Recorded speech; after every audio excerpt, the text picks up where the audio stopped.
خوشبو رمضان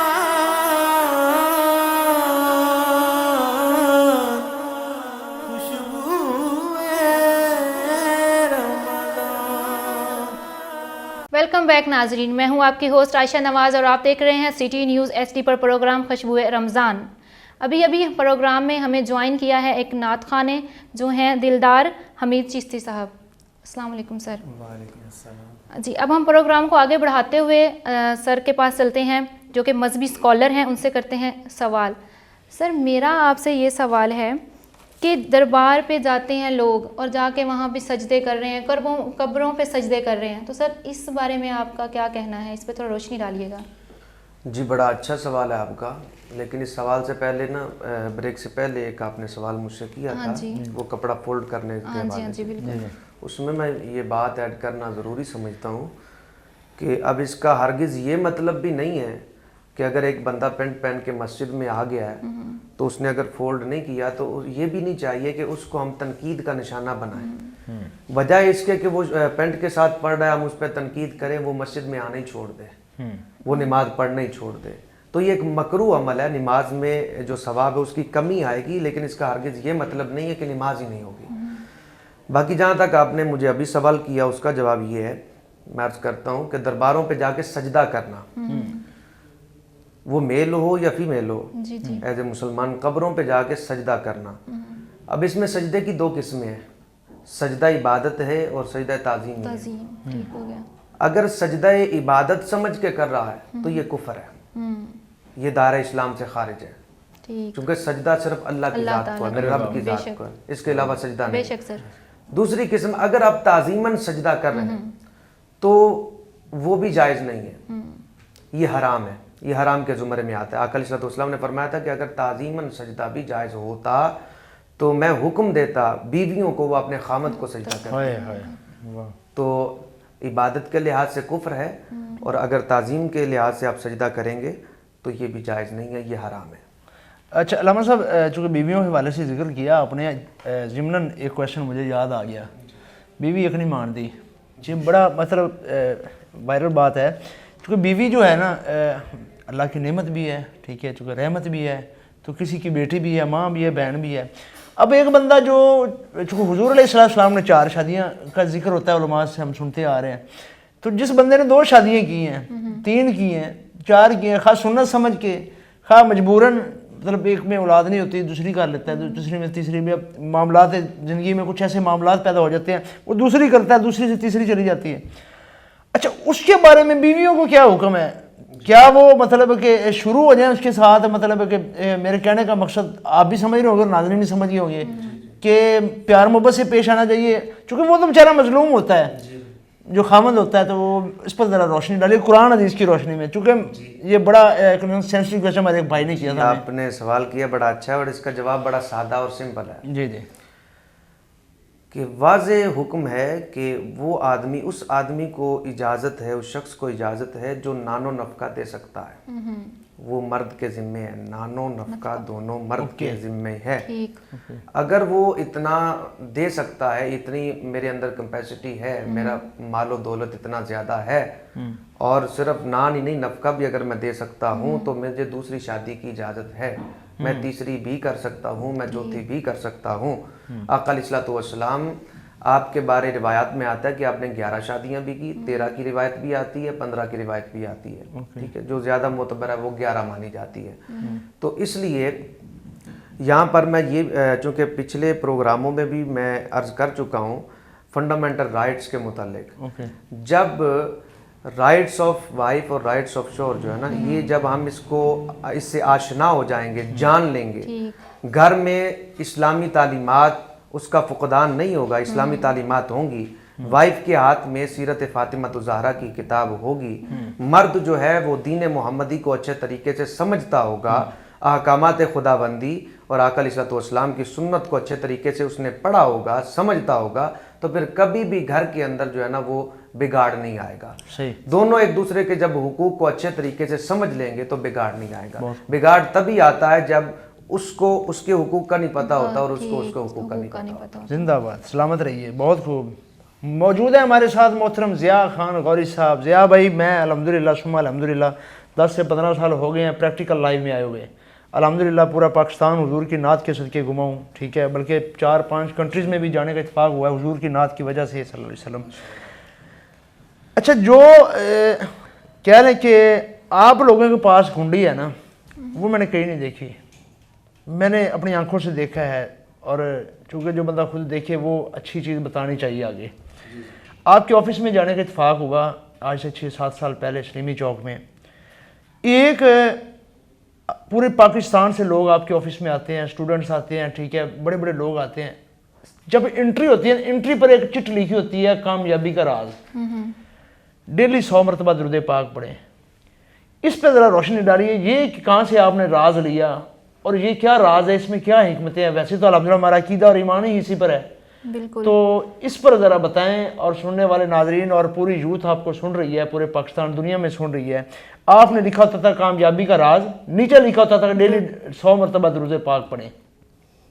جی اویس بھائی, آپ نے بڑی پیاری بات کی اور بڑی پرانی بات آپ نے ہمیں یاد کروائی. اصل میں ہمارے جو بہت سارے, آپ نے جو پہلے بھی سوال کیا تھا اساتذہ کے حوالے سے, تو آپ نے ذکر بھی کیا آج کی اس نشست میں بھی, ہمارے جو استاد ہیں ڈاکٹر محمد یوسف سلطانی صاحب, جو ہمارے بڑے بھائی بھی ہیں, ہمارے اسپانسر بھی ہیں اور ہمارے رہنما بھی ہیں. تو بیسیکلی ان سے ہمیں یہ سینہ بسینہ ساری چیزیں منتقل ہوئیں. انہوں نے ہمیں یہ کہا کہ یہ ان کی زندگی کا اپنا ایک مشاہدہ اور سب کچھ ہے کہ وہ جو درود پاک پڑھتے گئے اور درود پاک کی برکت سے اللہ نے انہیں عزتوں سے نوازا, کامیابیاں اور آسانیاں بڑھتی چلی گئیں. تو وہ خود فرماتے ہیں, ایک دن بتا رہے تھے کہ میں نے ایک دن بیٹھے سوچا کہ مجھ پہ جو ایک دم سے ایک کرم نوازی کی بوچھار ہو گئی, تو سب کچھ ہے, تو مجھے سمجھ آئی کہ یہ سب درود پاک کی برکت سے. تو کہتے ہیں میں نے جب اس میں اور زیادہ لانے کی کوشش کی, پڑھنے کی کوشش کی اور لکھنے کی کوشش کی, تو میری زندگی میں جب وہ زندگی خوشیاں بڑھتی چلی گئیں, تو مجھے یہ یقین اور زیادہ میرا پختہ ہو گیا. اور میں نے کہا پھر یہی وہ گر ہے کامیابی کا, کیوں نہ اس کو آگے سے آگے سے آگے پہنچایا جائے. اور ڈاکٹر محمد یوسف سلطانی صاحب زیادہ رہے ہیں ان کے ساتھ, کریم سلطانی صاحب کے ساتھ. اور کریم سلطانی صاحب آپ جانتے ہیں مفتی امین صاحب کے صاحبزادے ہیں, اور اس حوالے سے اور ان کی ساری زندگی درود پاک کے حوالے سے اور ان کی بکس کے حوالے سے اور پھر یہ ایک گزری ہے. تو یہ مولا کا کرم ہے. میں سمجھتا ہوں ہم دونوں بندے یہاں موجود ہیں, دونوں خوش قسمت ہیں, ہمیں ایسے اساتذہ ملے جنہوں نے ہمیں درود پاک پڑھنے والی وہ ایک ذوق اور شوق اور ترتیب سکھائی. اور آپ نے بڑی پرانی بات اور بڑی یاد کروا دی. الحمدللہ ثم الحمدللہ, کیونکہ یہ رمضان المبارک کی نشریات آپ کر رہے ہیں اور علامہ صاحب موجود ہیں, ثنا خان موجود ہیں, تو درود پاک روٹین میں پڑھنا چاہیے, ہر وقت پڑھنا چاہیے. اور یہ وہ عمل ہے جس کے بارے میں ہم نے اساتذہ سے, علماء کرام سے سنا کہ یہ وہ عمل ہے جو رب کائنات خود بھی کرتے ہیں, بے شک. حالانکہ کسی کام میں خود ساتھ شریک نہیں رہ رہا ہے کسی عمل میں, واحد درود پاک کے لیے ملائکہ کو بھی حکم دیا, خود بھی کر رہا اور ہمیں بھی حکم دیا. بے شک. ارے واہ واہ واہ, کہ آؤ مل کے میرے محبوب پر درود پاک پڑھتے سر ہیں. اس کی فضیلت میں تھوڑا سا یہاں پہ ایڈ کروں گی کہ جو درود پاک پڑھتا ہے تو اللہ تعالیٰ آخرت کے دن اس کو جو خاص فرشتے ہیں نا ان کی صف میں کھڑا کرتا ہے. سر چیک کریں کہ کتنا زیادہ اس کی فضیلت کتنی زیادہ ہے درود پاک کی. جی بالکل صحیح. ویسے بھی میں اس پہ کچھ کہنا چاہوں گا, درود پاک کی بات چل رہی ہے تو میں اپنا حصہ تھوڑا سا ڈال دوں. میں ہمارے گھر میں نا ایک ماحول ہے, پہلے بھی تھا, ہم چھوٹے چھوٹے تھے تو ہمیں شوق تھا کہ ہمارے گھر میں نا ذکر کی اور درود شریف کی محفل ہو. تو صبح فجر کی نماز کے بعد ہر مہینے ہم وہ محفل کیا کرتے تھے. تو اس میں مجھے یاد ہے کہ میری والدہ محترمہ جو ہیں وہ انہوں نے خود لنگر بنانا. اچھا ماشاءاللہ. اچھا, انہوں نے ساری رات لگانی, پکاتے رہنا اور درود شریف پڑھتے جانا پوری رات.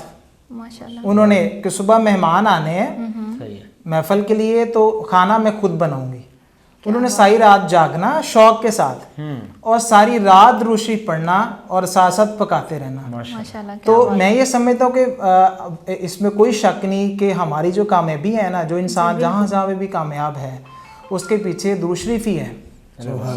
تو میری